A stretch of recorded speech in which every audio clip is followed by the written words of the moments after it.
guys, it's Joanie from simplelivingmama.com. Welcome back to my channel. Today I want to show you guys something that I've been working on for the past few days, and that is my homeschool planner.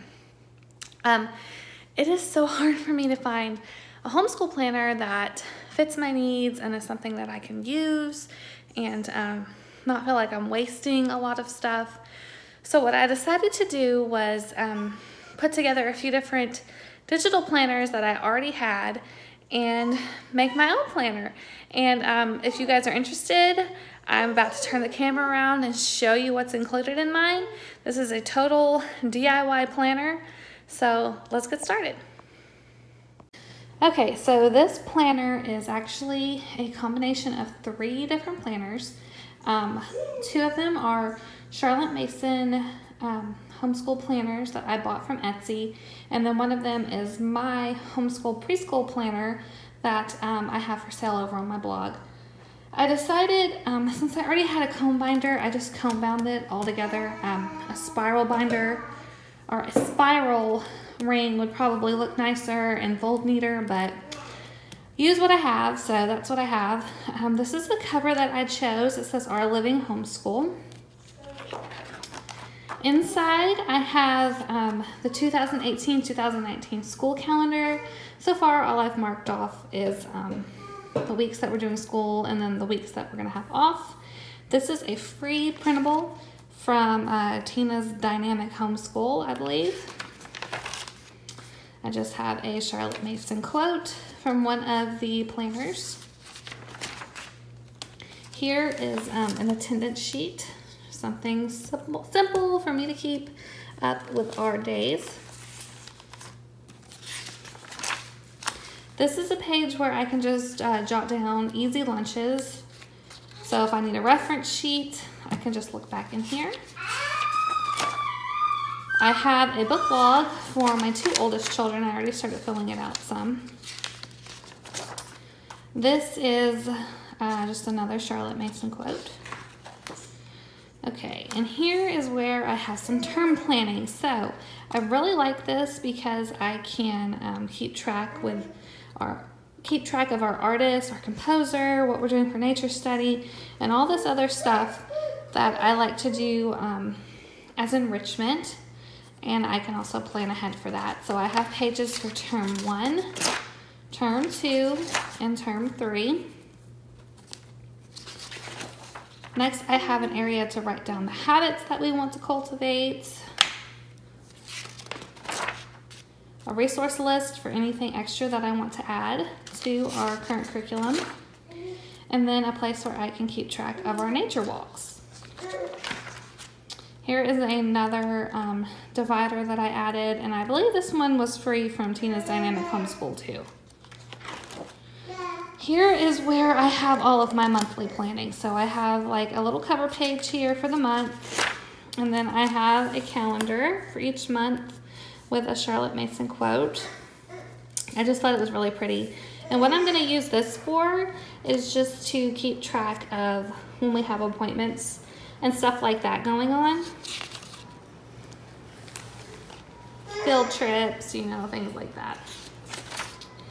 This is actually from the preschool planner, but I figured I could use it for all of the children. So each month I can sit down and figure out, okay, what books do I need to get from the library this month? What craft supplies do I need to have on hand? What are my field trip ideas for the month? And what are my goals for the month? This is for my preschooler. It says weekly homeschool preschool planner, but I am going to be using it monthly because I don't necessarily do planned activities with my preschoolers every day. But this way, if I want to plan a theme or something like that, I can easily do that for the entire month. Okay, here is our memory work. I can write down what we're studying for our memory work for the month. And then here's the actual lesson planner. This particular planner came with 3 different options. You could do one for 1 child, one for 2, and then one for 3. Since I'm officially homeschooling 3 children this year, I have the option for 3 children. And then I can write down what we do together, like the geography, the science, the history.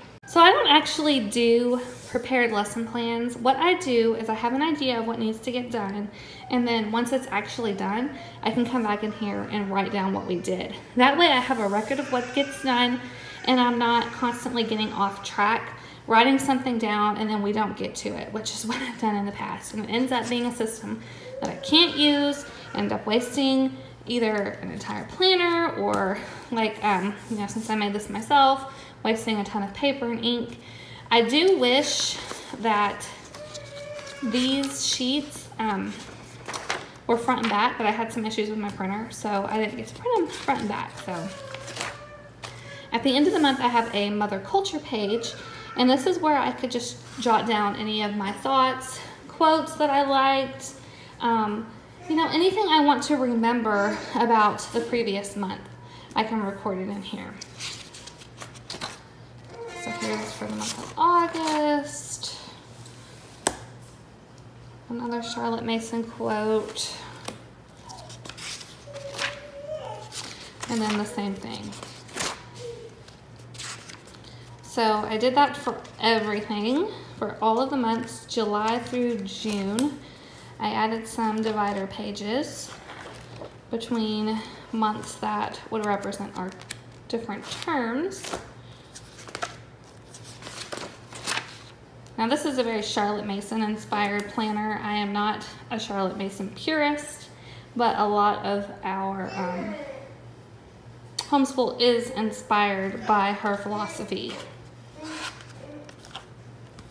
In the back,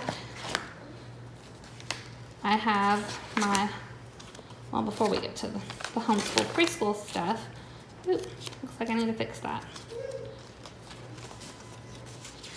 In the back, I have another divider, and then a list of attainments. This is a list of attainments for a child of 6, and then a list of attainments for a child of 12.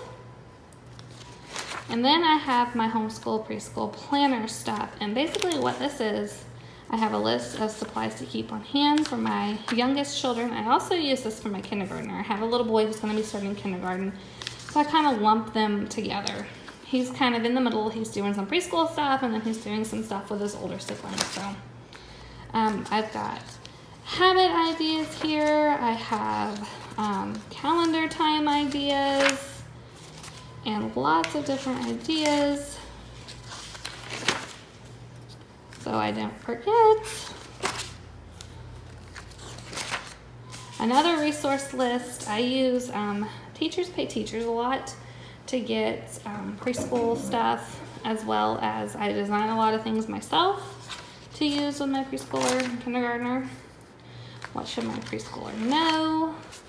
If I want to do monthly themes, I can fill that in here. I am planning on doing book themes this year, so I will probably go through and fill that out with books. Here's some other ideas for the months. An About Me theme, apples, fall, Thanksgiving, Christmas, etc.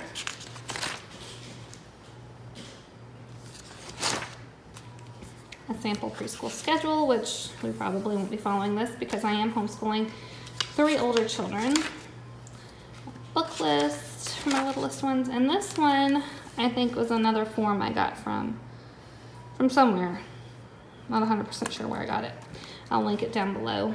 But this is just something when I am done with preschool with my soon-to-be 4-year-old, I can just kind of check it, make sure he's on track, you know, that he can do these things.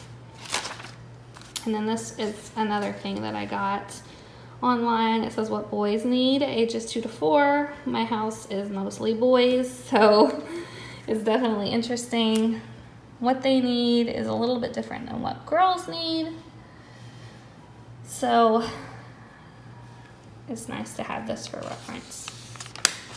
And then an entire list of Charlotte Mason habits. And that's it. That is what I am using this year for my homeschool planning, and I'm excited about it because this is where I can hopefully keep a good record of our year and yeah, if you want to see the links to all of these planners, see more pictures, read more about it, I will have a blog post linked down below and you can check it out there. If you'd like to see more homeschooling and homemaking videos, give this video a thumbs up and subscribe. We'd love to have you, and we will talk to you guys next time.